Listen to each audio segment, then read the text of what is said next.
Welcome back to Grow Joyfully Home and Garden Tour Saturday with your host, Grandma Sandy, your co-host, Suffolk Susie, Pat's Garden Life, and Growing on Vancouver Island. This is an open collaboration that anyone can join. Just use the hashtag Garden Tour Saturday. It's kind of a nice day outside. It's kind of cool, overcast, but still, it's Saturday and we're outside working and enjoying it and loving it. The spring is progressing. Some of the first spring flowers are going away, especially on my lilac trees. I have a few more right there, but I love them very much and I wish they lasted longer. But on we go. Got to go work in the greenhouse and get a lot done. Welcome to the channel. It's been so rainy, I've hardly been able to get out here to see my beautiful lilacs. And that's all that's left of them. They're finished for the year. So sad. It doesn't seem like they get to last very long, but I will take what I can get and enjoy them for as much as I can. It's still yo-yo spring weather. Cold one minute, hot the next, but that's the way spring goes. And let me tell you, things are looking pretty green. You know, when you've been gardening as long as I have, you would think that you wouldn't make mistakes, but that's not true. I make mistakes all the time, constantly, and yet I've done it again and again and again. So I shouldn't be making mistakes. One mistake that I have made is by not having perlite in with the vermiculite, in with the potting soil. Perlite is used for drainage. To save myself a little money down at our local farm store, that's perlite, the green one, and the other one's vermiculite. We do go through that much soil, as you can imagine, as you take a look at all these plants everywhere you look. But anyway, perlite is for drainage.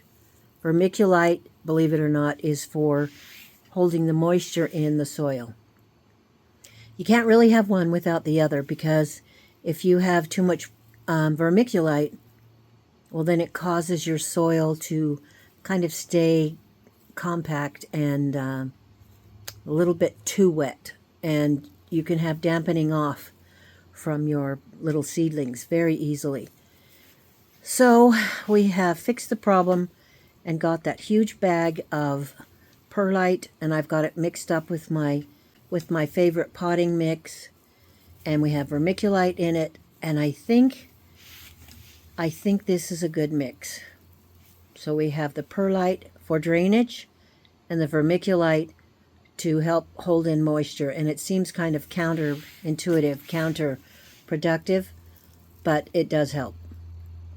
You got to have the drainage in the soil so it doesn't get all compacted, and yet it's easy for the water to run right through, especially with these cups,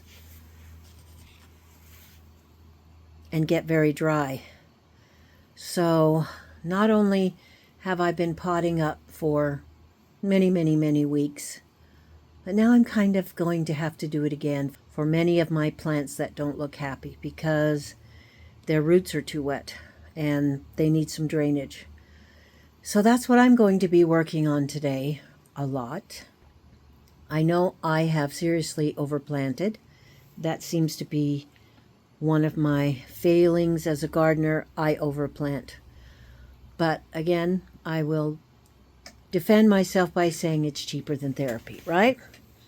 Starting in January, planting seeds and enjoying them so much and getting them to this size. And it's really, really good for me. So I'm happy with it. I'm okay with it. And we do get a lot of plants.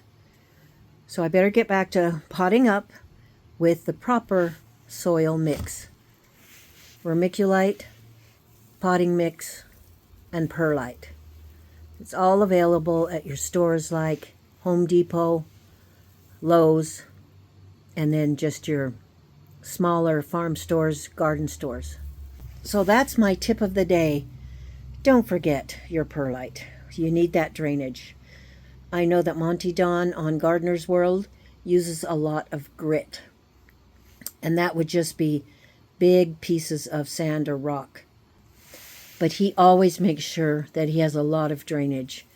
And for some of his plants, he goes to the extreme.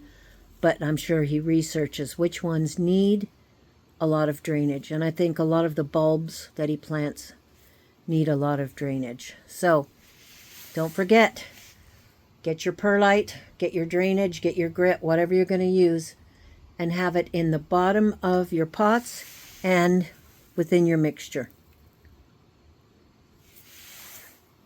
Today I'm going to take some time, since it's a quieter day, to go through and organize a lot of these tomato plants. If I have too many of them, I'm going to put some of them in the compost. It's really hard on me, but it's necessary. It's time for me to get things organized better. If some of the tomatoes aren't growing well and I haven't gotten any good plants off of them, well, I guess I'm just going to have to give in and come to terms with the fact that I won't have that variety of tomato this year. But I think that I will feel a lot better if I get a lot of these things organized and figure out which ones I want to keep and which ones really need to go. There are a couple of things wrong with this greenhouse. One of them is I'm sitting in a very comfortable rocking chair. It makes it really hard for me to want to get out of my chair to go wash pots, to go wash trays, to go wash cups. But you just kind of have to. And the weather has been so rainy and awful outside, I can't help but just be so comfortable in here, potting things up and staying put. The other thing is having a heater in here. It makes it awfully cozy and warm, and you almost just want to sit back and go to sleep rather than get all your stuff done. But that is a first world problem to have to worry about, right? Anyway, I'm loving the greenhouse, loving working in here. The weather is quite gloomy, cold, wet, very spring-like. After having such a warm, dry March, it's quite a change. How are you doing in your gardens? How are you doing in your preparations? Very well, I hope. Again, I'm listening to your videos and really enjoying them. And I'm excited for Q, who's going to get a wood structure greenhouse, I believe, made by the Amish. And I'm so excited for her about that. It does change your gardening. It really ups your game. I know they're expensive, but if you can save up for one, no matter how small it is, you are going to love it. But you need one that has a sturdy structure and isn't just made of aluminum and heavy plastic or aluminum and polycarbonate panels. You need one that has a wooden structure. That is my suggestion to you. So 2 strong suggestions today. Don't forget your perlite in your potting mix, and save up your money and get a wooden structure greenhouse. You will not be sorry. I've got a very, very healthy pineapple tomato plant here. I'm so excited. I had only a few come up at first. I had to replant the Cherokee purples, Paul Robeson's, pineapples, a lot of them, and my holy myrrh-bearers are struggling. So it's probably because I didn't have my potting mix right. Hopefully things will be better now and won't struggle so much. Let's just take a little walk around here. These things need to be weed-eated, but we kind of are holding back because we have to tie up all of these blackberries. My daughter got them tied up on the other side of the fence, and we need to train them this way, but she wanted to take the marionberry, which is here, and train it back over this part of the fence so that they don't get all mixed up. So this marionberry I thought was dead, but it's just going to town. My son weed-eated the garden here for me, and it helps so much. So we've got this marionberry, and then the blackberries are just like, whoa, kind of going crazy, but that's okay. We love it. I just thought we should walk around out here, take a look at the beds. My husband has edged them and it makes them look so much better. We still have some grass that needs to be pulled out, but it's coming along, and this peony is just growing and growing, and the flowers are getting bigger. So we'll see how that turns out this year. It'll be their second or third year, I'm not sure. And this one, this is the plant that I'm not sure what it is. I have not noticed it flower. It's a nice filler, but it gets too big and out of hand very easily. So if it's not kept trimmed back like this, then I really don't want it in here. The phlox is almost done. More peony. Daylily. I'm not sure what that one is. My daughter could tell me. She has put a few different things in here that I don't know what they are. This is a yarrow. Delphinium. Obviously, irises. More peony. There's a geum in here somewhere. I think that's that one there. And more delphinium, which I love. We have one, maybe two lavender plants that have lived out of all the ones that we planted. So that's not a very good record. It's so nice to hear the birds chirping.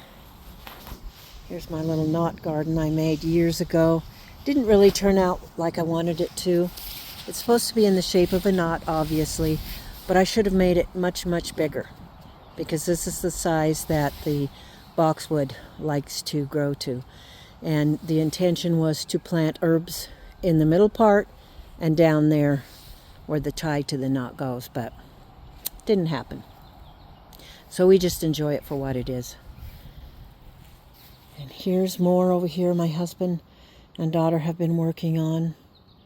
I never get out here because I'm always in those two buildings trying to grow everything that I can from seed. And then I'm in the main garden. And then when I try to get out to the pasture garden, I don't get into the main garden, and you know how that goes. So there's the rose garden beyond the round garden. And here's some more peonies growing. These guys are almost blooming. These are a darker color, very pretty.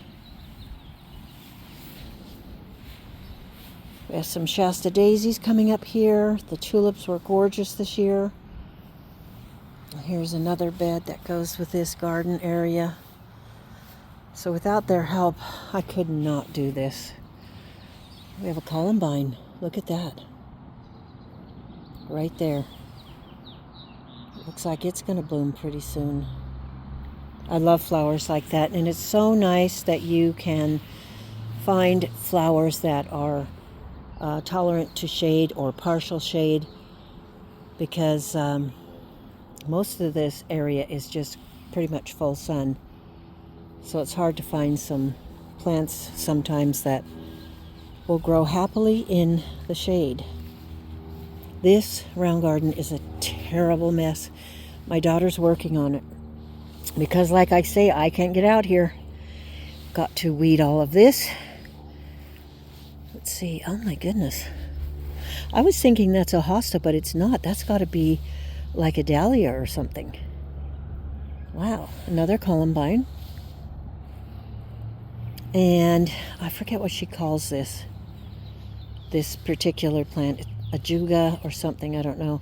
And I planted this last year, and I think it was from seed, and I don't know what it is. It looks like an English daisy, but it's much bigger. So if you know what it is, please put it down in the comment section. So this is a horrible mess. It's got a columbine and two hellebores pretty soon. Oh, I hope that's not dead. I hope it's not dead. I hope it's just early. My white clematis could be dead. Yeah, it is. Because look at this purple one over here. It's got lots of life in it. Oh well, that just means I have to buy another one, right? The white lilacs are blooming. They weren't exceptionally pretty this year. I got a few of them. smell nice. And these lilacs, it's like they're little tiny double ones. They're looking pretty, although they're almost done too. That makes me sad. Lots of work. So this is the one my daughter's been working on. Weeding it by hand and trimming and tying up the rambling rose over the top. And here's some lemon balm, which we love, but we don't because it's very invasive. This little plant right here, it's got lots of grass on it from weed eating. It's creeping thyme. Isn't it cute? So, it's coming along, but there's a lot of work. There's always a lot of work, isn't there? Which I don't mind, but I've got to make sure my tomato plants get to be all strong and healthy. And this bed had all the tulips and daffodils in it and hyacinth, and they're done. And there's my beautiful lilac bush. And it's going to be done pretty soon. It's got a whole bunch of lilac blossoms on the ground. So we're coming along, constant work, but it's good work, right?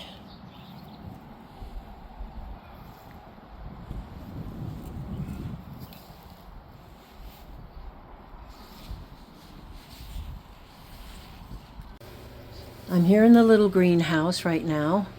My daughter's using these long shelves at the top for her small trays, which works really well. Over here, there's enough room to put a few of the taller tomato pots in individual little trays because the big trays don't fit up there really well. Quite a few of the tomatoes are looking super good. Look how big they're getting. And we still have another at least 3 weeks until we can plant these out. But look what I found again. This is a golden jubilee, and this is a green zebra, and this looks like a fasciated blossom, which means a couple of blossoms fused together. So usually that doesn't happen with green zebra because you don't get those very big cat face slicers. So I'm not sure how that's going to turn out. I guess we'll see. But we have blossoms. And you want to remove these little suckers from the branches in between there. You don't want those growing. It'll make them too big and unwieldy and take up more of the nutrient space and sunlight. So they can only compete so much. So you want to keep them as trimmed up and pruned up as possible. Look at this one here. It's growing to the top of this bench here, of this potting bench. It is a gold medal. It's done really well this year. That's huge. It's got to be 2.5 to 3 feet tall already. Oh look, here's some more blossoms. And this one is an Amish paste. Wonderful. I only have one healthy Amish paste. I hope you have a really wonderful day and get out there and enjoy yourself. And we will see you on the next video. Thanks for stopping by.